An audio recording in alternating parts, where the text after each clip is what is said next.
These people had one thing in common. They knew they had it in themselves. They knew they could be something beyond where they were. They were willing to put their time, their energies to better themselves.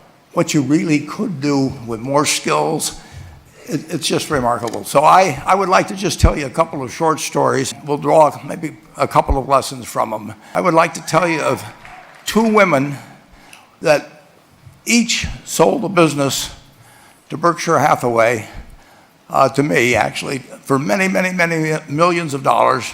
Both of them started with $2,500. By a coincidence, it was the exact same amount. It was everything they had in the world. And one of them was a woman who landed in Seattle in 1917, couldn't speak a word of English, had a tag around her neck, Fort Dodge, Iowa. The Red Cross got her to Fort Dodge, where she was reunited with her husband who had come to the country a couple of years earlier. And she lived in Fort Dodge for 2 years, and as she put it, she felt like a dummy.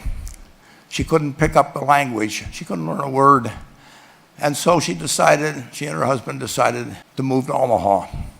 So they came to Omaha in 1919, and there she found a small colony of Russian Jews, so she started feeling more at home. And then as her oldest daughter went to school, she would come home, this daughter, Frances, and she would teach her mother the words she'd learned in school that day. And this woman, Rose Blumpkin, spent 20 years saving money, bringing first her siblings over, her mother and father, $50 at a time. She sold used clothing to do it. She had 4 children during this period, and by 1937, after 20 years, she'd saved $2,500.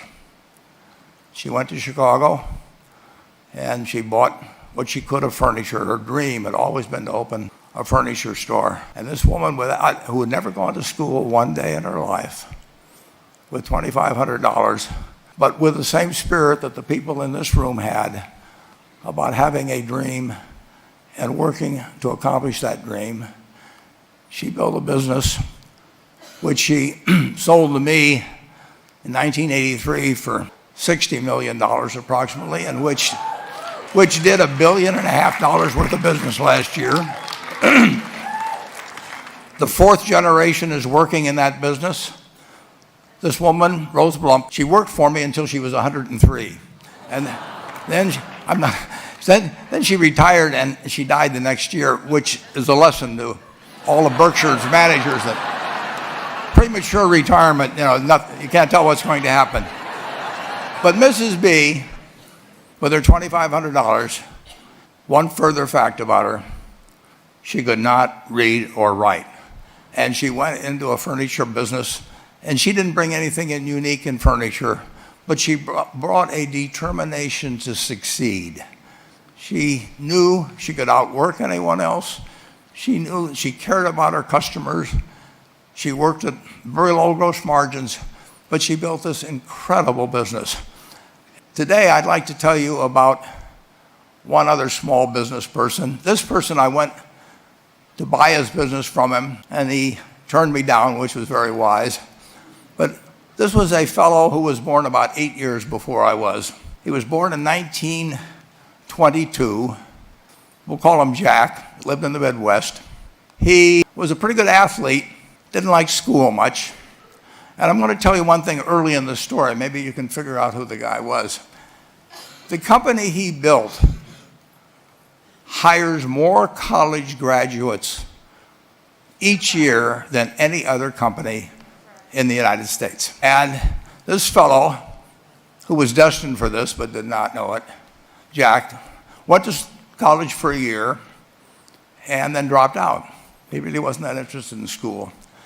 And the year he dropped out was 1941. And when the United States became under attack, he went down to the Army Air Force recruiting station, volunteered, and they turned him down because he had hay fever. So he went over to the Navy and again volunteered, and they took him. They put him on an aircraft carrier. He flew small flight airplanes, during World War II, got 2 distinguished flying crosses from the Navy, and then he came back to the Midwest. So now we've got a young guy, probably by this time he would be 23 or 24 years old. And the interesting thing is, he got back to the Midwest, and he actually kind of went from one job to another for a short period of, or not such a short period of time. And he finally became a used car salesman at a Cadillac dealership in St. Louis, Missouri. And at age 35, having moved up in the organization, the sales organization, he said to his boss, "Could I go into car leasing business with you?" The boss said, "Well, if you'll cut your salary in half and you'll come up with," I think it was $25,000, which he borrowed, "we can become partners in a car leasing company." So my friend Jack started at age 35 in the car leasing business. And he had 7 cars. It was pretty slow. In fact, one of the things he did was whenever the phone rang, he let it ring 3 or 4 times so people would think that he was very busy answering other phones. And of course, it was the only call he was going to get all day. So his first venture was okay, but it wasn't really going to go anyplace. And there's a lesson in this for all of us.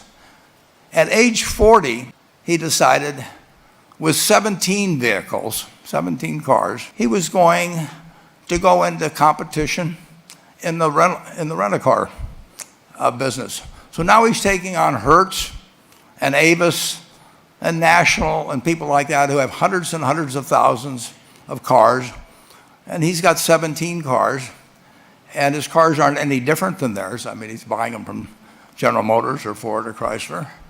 And he can't get the airport locations. Those companies have them all sold up. But he was determined that he would basically offer the customer, can't offer him a different car, but he can offer them friendlier service than they've ever seen. And so he started a company. He named it after the battleship that he'd flown from in the Pacific, which was the USS Enterprise. And he died about a year and a half ago. But when he died, his rent-a-car company, starting with those 17 cars, was worth more than Hertz and Avis and all the rest of the rental cars put together. The man's name was Jack Taylor, and his son, Andy Taylor, is a good friend of mine, runs the business now. A grandchild is in the business. There'll probably be a 4th generation along the line. So this man, in the United States, he didn't invent artificial intelligence. You know, he didn't do anything that, just like Mrs. B selling furniture, I mean, that any one of us could have entered those businesses. But he lived by the creed, basically, of delighting his customers and working with people and establishing the relationship with them so that they in turn would want to delight the customers. He couldn't go out there and take care of every rental car possibility, but he learned how to project himself and his attitude toward his fellow man and his desire, to make a friend out of every customer. He managed to take very ordinary cars and turn them into this extraordinary business from virtually nothing. It illustrates several points. One is, you don't necessarily get it right exactly right the first time. I mean, the car leasing business, basically you were competing on the cost of money to finance cars. And it's very hard to delight a customer when you just give them the car and tell them to send you a monthly check for 5 years and you'll be back at that time. So his talents were being wasted, basically, in that business. But at the age of 40, with all of that experience behind him, he found the golden key, and he took a very ordinary business and turned it into an absolutely extraordinary operation, just like Mrs. B or Rose Blumpkin did with furniture. And he didn't worry about whether the Federal Reserve was going to tighten or ease. He didn't worry about whether the stock market was up or down yesterday. He didn't worry about the things he couldn't change, but he did focus on the one thing he could change, and that was the customer's experience. I went down to Florida and tried to talk him into selling to Berkshire, and he was smart enough not to do it. Probably the value of the company has quadrupled since I made that visit. But he was smart enough to see that he would find that business. Henry Ford, as you may know, failed twice before he started the Ford Motor Company in 1903. I mean, the test isn't whether you get the greatest business idea in the world the first time out. The test is whether you keep learning as you go along what your strengths are and what you can do for your customers, what you can bring especially to the party. And to do that, you need the education that I know you've received through 10,000 small businesses, but you need a genuine desire day in, day out to delight the customer. I've never seen a business, and I've seen a lot of businesses, but I've never seen one that delights the customer that doesn't succeed. I mean, what you want is that customer the next day when they think, do I want to rent a car or do I want to buy some furniture? What goes through their mind? It's the place where they've had a great experience.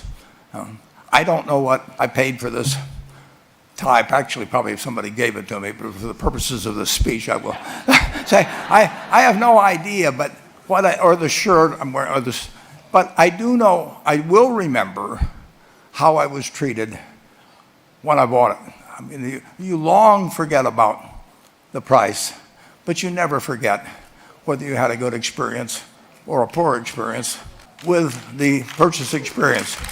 And you'll have a hard time finding a person that's had a wonderful experience, a delighted experience in purchasing anything that isn't going to come back. And similarly, if the memory is of rudeness, indifference, whatever it may be, they're never going to come back. And as a small business owner, and as you grow, you have to not only be able to project that interest in people's well-being, in delighting them yourself, but you have to do it through other people. And you won't be able to do it through people who themselves do not feel they're being fairly treated, that their views aren't appropriately considered. So you really do have to learn to multiply yourself through other people. And the key is to, certainly in terms of your personal life, the most important decision you'll make is the spouse that most of you will likely have. And it's very important to surround yourself with people that are better than you are. You are going to move in the direction of the people you associate with. So I've been enormously lucky in that respect. I mean, I've just had teachers and friends and a spouse that really was a better person than I was. And I had enough sense to learn from these people that life went better if you behave better yourself. It took a while. So I advise you to seek out, as your partner in business, your partner in life, whatever it may be, look for the people that actually are examples to you rather than somebody that you think you need to straighten out yourself. And simple rules like that, delighting customers, working through other people, associating with people that will cause you to move in a better path than you might otherwise have, they will take you so far in life that it's hard to believe. I mean, they took Rose Blumpkin without being able to speak a word of English, couldn't read or write, and they took her to what is now a $1.5 billion business. And incidentally, there's been no money put in it since the $2,500. That's been the total capital paid into the Nebraska Furniture Mart. And I think if you looked at Enterprise, I don't know their books the same way, but my guess is that very little equity capital has been added to Enterprise over the years. The business built on itself. So I want to tell you, I admire this group enormously. When I met Dr. Mello's class on September 22nd 8 years ago, I was thrilled. And I admire people that are doing what you have done. Working hard at your job at the same time, you took on an added, really, lot of hard work to further your skills. 99% graduate. I mean, that's a mind-blowing statistic. And I'm looking at 2,200 people here who I admire. I'm cheering for you, and I can tell you the best is yet to come. Thank you.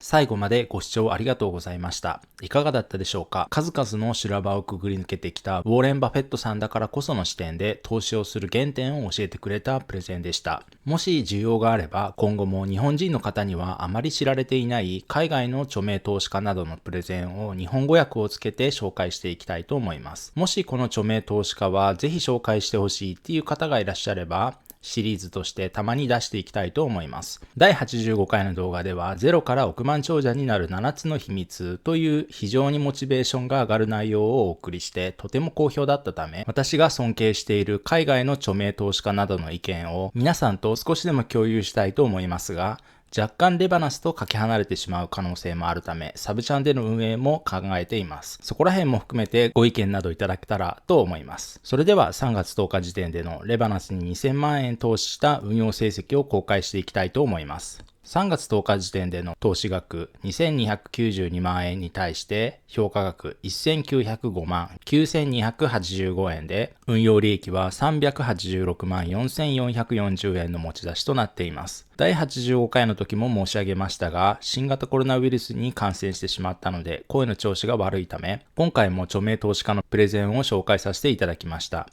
前回の動画のコメント欄でも私の体調を気遣う温かいお言葉や励ましのお言葉をいただき、本当に嬉しく思っています。コメントはすべて返されていませんが、すべてありがたく読ませていただいております。この場を借りてお礼を申し上げます。おかげさまで熱はある程度下がって咳だけになっていますが、このナレーションも咳しているところはカットして流しています。最近の動画編集ソフトは本当にすごくて AI が違和感あるところを自動で編集してくれるソフトを使っているので違和感なく聞き取れていると思いますが、普段はまだまだ咳が出るのでいつもの動画はまだ取り掛かれていません。レバナスホルダーの皆様は私含めてまだまだ値動きが不安定な日々が続きますが、今年と来年は我慢して安くなったら定期的に買うという戦略で引き続き対応していきたいと思います。ただ3月で再度購入したいと思っていましたが、思ったより下がらなくて2000万円投資してもマイナスが 10% 台なので、もう一段階下がるタイミングがあればまた買いたいと思っております。その際は皆さんに速報でお知らせしたいと考えております。私のチャンネルではこのようにレバナスに2000万円投資した運用成績を公開していくチャンネルです。このレバナスチャレンジを応援したいという方や運用額がどうなっていくのか知りたいという方はぜひチャンネル登録および通知ボタンの設定をしていただければと思います。それではみんなで資産を爆発的に増やしていきましょう。ご視聴ありがとうございました。